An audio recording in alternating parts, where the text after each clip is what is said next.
Thì các bạn, mình sẽ review con Du Long Phây. Tổng quan thì đây là một con, thì mình thấy thì rất là đẹp, chỉ sticker thì có hơi tối tí, bởi vì là do sticker mình mua về rất là tối. Nhìn chung nó khá là mượt, chơi rất là tốt. Nếu các bạn muốn sưu tập rồi thì nó rất là đẹp, chơi rất là tốt. Thì mình thấy thì con này bạn có thể nhờ bạn bè góp vô để làm một con body như thế này.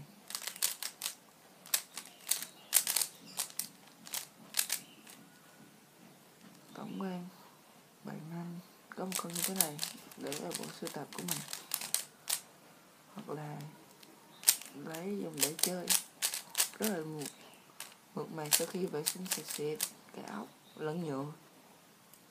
Đó là tổng quan mình về con này. Bye bye.